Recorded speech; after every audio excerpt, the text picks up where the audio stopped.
দাঁড়িয়ে দাঁড়িয়ে দেখ। আমি পাচ্ছি না। তোরই হাতে তো বিষের জ্বালা একদম জ্বলতে জ্বলতে শেষ হয়ে যায়। হ্যাঁ বেশ, যে বিষ খেলে মানুষ আর বাঁচে না। বিষ তোর নয়, আমার দেওয়া উচিত ছিল মহামায়াকে, যাকে ছোটবেলা থেকে ভালোবাসলাম, যার চোখের চিকিৎসা করাতে মা বাবা ভাই বোন সবাইকে ফেলে বিলেতে গেলাম ডাক্তারি পড়তে। সে আমায় কাল বলে কিনা আমি একদিন তোমার মন্দির অপবিত্র করেছিলাম, যা শাস্তি দিতে হয় আমায় না। আমায় এত কোনো অপরাধ করে, ছেলেবেলা থেকে সে শুধু তোমারই পুজো করে এসছে।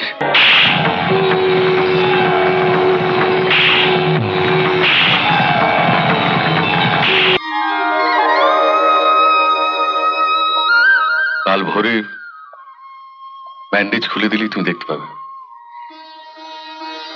সত্যি? আমি আমি ওকে দেখতে পাবো? হ্যাঁ, কাল ভোরে প্রথমে তোমাকে 4টে ট্যাবলেট খেতে দেবো, তার 1 ঘন্টা পর ব্যান্ডেজটা খুলে দেবো। ব্যান্ডেজটা তুমি খুলবে না। আমি খুলবো না? না, ও খুলবে। দৃষ্টি ফিরে পেয়ে আমি আমার ঈশ্বর পরমেশ্বরকে দেখতে চাই। আমায় দেখতে চাও না? তোমায় তো বহুবার দেখেছি, নতুন করে কি আর দেখবো?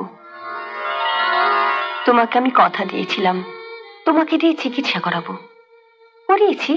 আমার সঙ্গে তোমার আর কোনো সম্পর্ক নেই?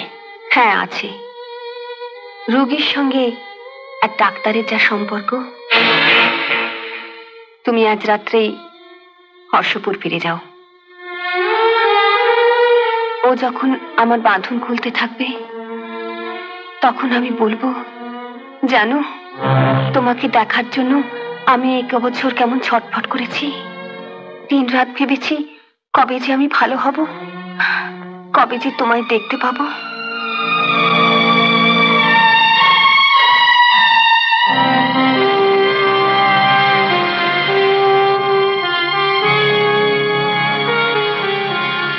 আমি শুধু তোমার অন্ধকার জগতের সাথে, আলোর জগতে আমার কোনো ঠাঁই নেই। না নেই, ভুলে যেও না আদিত্যদা, আমি তোমার বন্ধু পত্নী।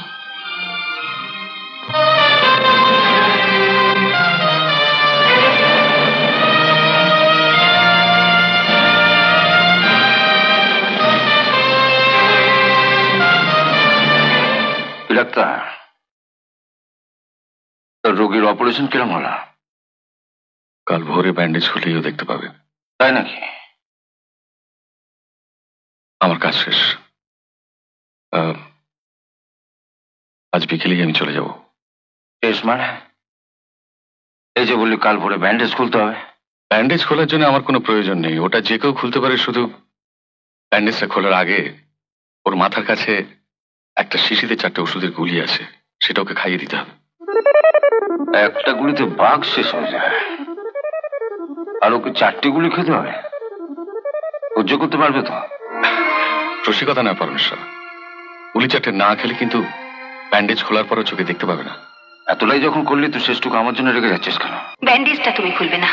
আমি খুলবো না? না, ও খুলবে।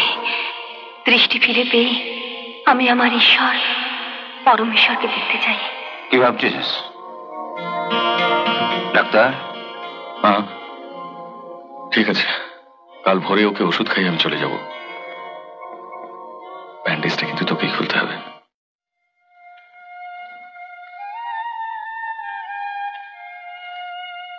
রানীমা, আপনি আমাকে কি বলবেন বলছিলেন? এই কদিনে হঠাৎ করে পরমেশ্বরের চোখে মুখে কেমন কালি পড়ে গেছে, দেখেছেন না মশাই? হবে না? কত বড় দুশ্চিন্তা আছে বলুন তো। বৌদিদিমণি চোখে দেখতে পাবেন কি পাবেন না? হ্যাঁ, ঘোড়ার গাড়িটা বার করতে বল। নায়েব মশাই, আপনি আসুন। চলুন।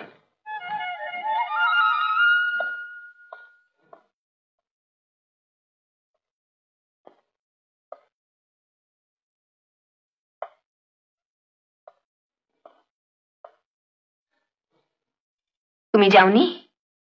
তোমাকে না আমি কালই চলে যেতে বলেছিলাম? কিসের আশায় তুমি রয়ে গেলে? আমি তো চলেই যেতে চেয়েছিলাম, পরমেশ্বর যেতে দেয়নি, বলেছে তোমাকে ওষুধটা খাইয়ে দিয়ে যেতে। ওই ওষুধ দাও। নাও, হা করো।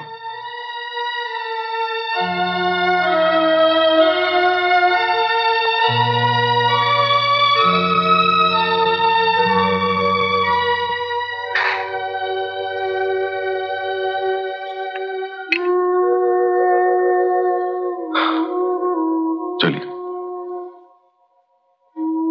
ভালো থেকো, সুখে থেকো।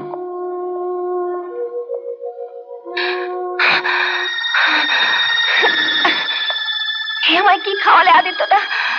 আমার বুক ধরছে কেন? ও চলে যাচ্ছে, আমার সারা শরীর চলে যাচ্ছে আদিত্যদা। আদিত্যদা, আদিত্যদা, তুমি আমায় কি খাওয়ালে আদিত্যদা? উফ, চলে যাচ্ছে, চলে যাচ্ছে আমার। আমি কদিন দিবার রাত্রে চলেছি। পরমেশ্বর, একবারটি আমাকে ওর কাছে যেতে দে। দাঁড়িয়ে দাঁড়িয়ে দেখ, আমি পাচ্ছি না। তোরই হাতে তো অফিসের চালে একদম জ্বলছে জ্বলছে শেষ হয়ে যায়। হ্যাঁ বেশ, যে বেশ খেলে মানুষ আর বাঁচে না। এতকাল শুধু বন্দুকে গুলি করেছি, কাল গুলি করে তুই ছিস বিশেষ। আদিত্যদা, আদিত্যদা, পরমেশ্বর, তুই ভুল করেছিস। আমি ভুল করেছি, ভুল করেছি। তোর মতো বন্ধুকে বিশ্বাস করে তুই কি ভেবেছিস? আমি কি দেখিনি, আমি শুনিনি? কাল যখন তুই ওর ব্যান্ডেজ মারছিল তোকে বলিনি? বললি যে কবচ কিরম প্রাণ ছটফট করেছে তোর জন্য? শুধু ওইটুকুই শুনেছিস? তারপরও কি বলেছিল শুনিস? আর কিছু শোনার ধৈর্য আমার ছিল না। শুনলে বুঝতিস বেশ তোর নয়, আমার দেওয়া উচিত ছিল মহামায়াকে, যাকে ছোটবেলা থেকে ভালোবাসলাম, যার চোখের চিকিৎসা করাতে মা বাবা ভাই বোন সবাইকে ফেলে বিলেতে গেলাম ডাক্তারি পড়তে। সে আমায় কাল বলে কিনা, ও যখন আমার বাঁধন খুলতে থাকবে তখন আমি বলবো, জানো, তোমাকে দেখার জন্য আমি এই কবছর কেমন ছটফট করেছি, দিন রাত ভেবেছি কবে যে আমি ভালো হব, কবে যে তোমায় দেখতে পাবো।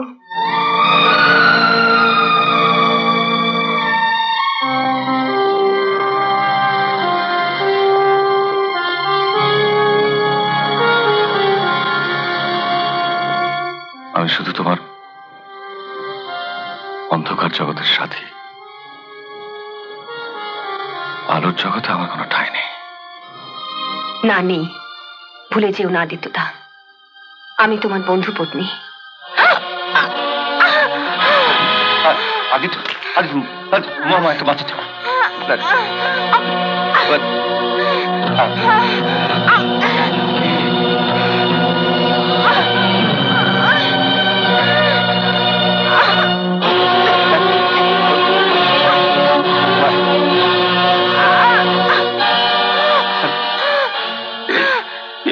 কি করলাম মামা?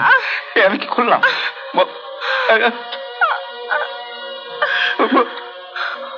আমি যে তোমায় একটিবার চোখের দেখা দেখতে চেয়েছিলাম,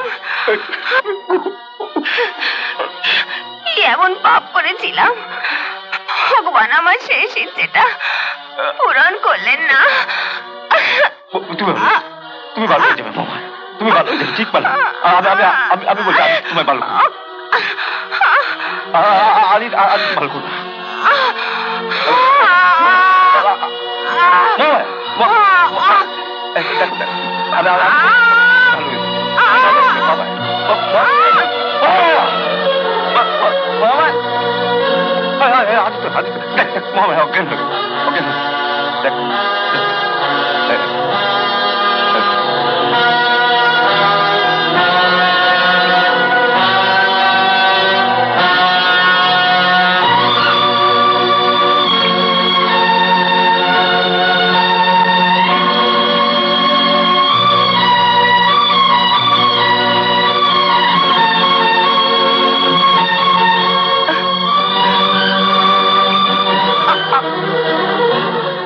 বৌমার চুপ করে আছিস কেন? বলবি তো কি হয়েছে বৌমার?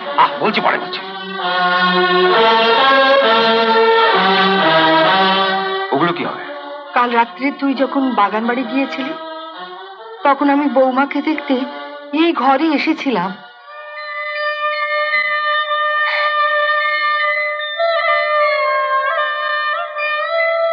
একটা একটা কথা বলবো মা? কি কথা বলো? ও যেদিন রক্ত দিয়ে আমার সিদ্ধি রাঙিয়ে দিয়েছিল, সেদিন কেউ শাঁখ বাজায়নি, উলুও দেয়নি, আর আমিও ওকে দেখতে পাইনি।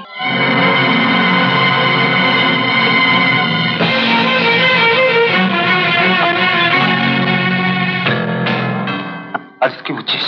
আদিত্য, আদিত্য, আমাকে বাঁচাতেই হবে। এর জন্য যে কোনো মূল্য দিতে আমি রাজি।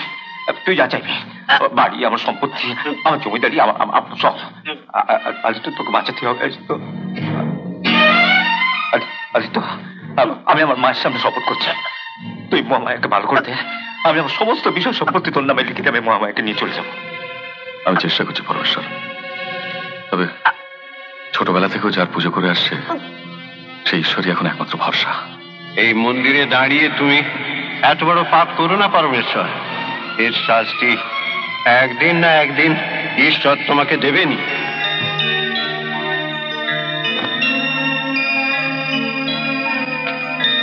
রানীমা, বমিটা হয়ে গেছে, আর বোধহয় ভয়ের কোনো কারণ নেই।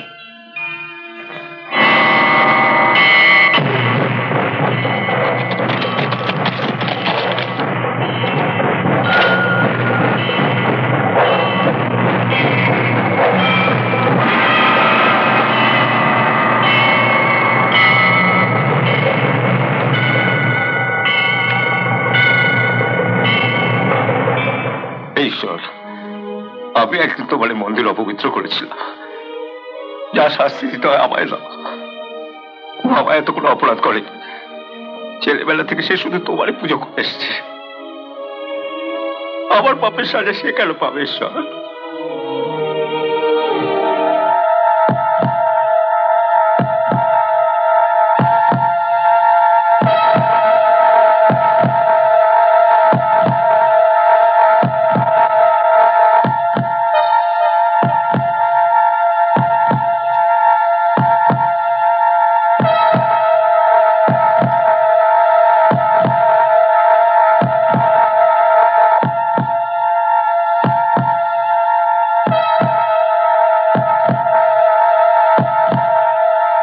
চোখ খুলবো আদিত্যদা?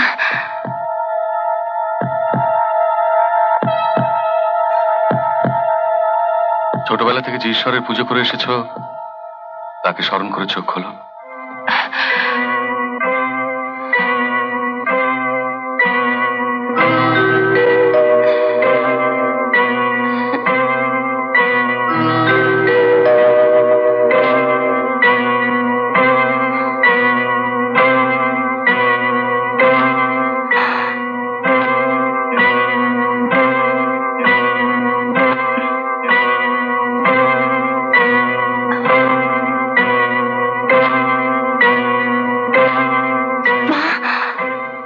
দেখতে পাচ্ছি মা,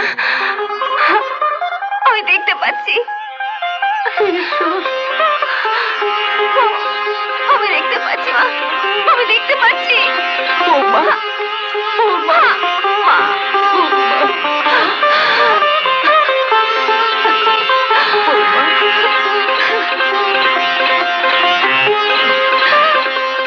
পরমেশ্বর গেল কোথায়? তুমি কি বলছো পরমেশ্বর? আমি তোমাকে চাবুক মারবো? হ্যাঁ ঠাকুর মশাই, এই মন্দির আমি অপবিত্র করেছি, আপনি আমার সাজা দিন, নইলে বাবা ভালো হবে না।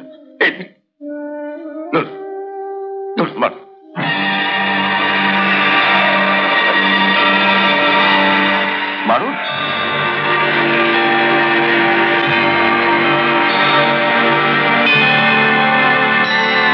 কি হলো? মারুন, মারুন ঠাকুর মশাই, মারুন।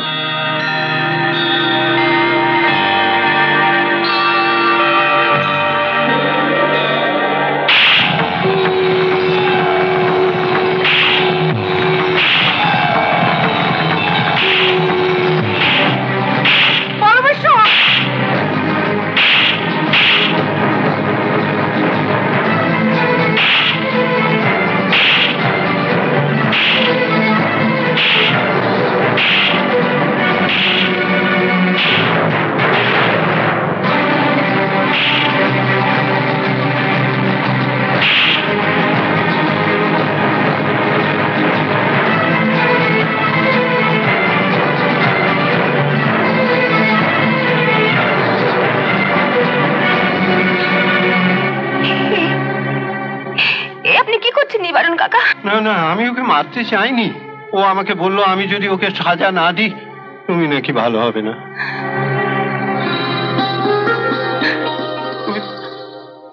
তুমি দেখতে পাচ্ছ মহামায়া? তুমি দেখতে পাচ্ছ? আমি তোমাকে দেখতে পাচ্ছি। তুমি আমার দেখতে পাচ্ছ মহামায়া?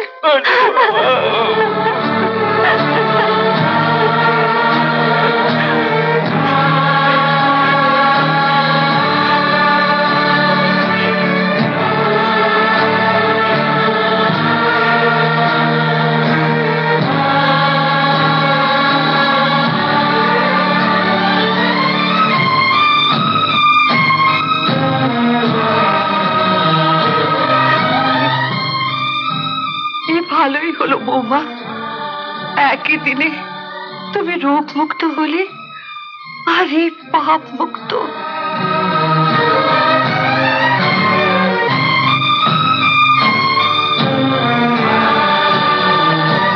নেই পরমেশ্বর, দেবতার সামনে বৌমার স্মৃতি সিঁদুরে রাঙিয়ে দে।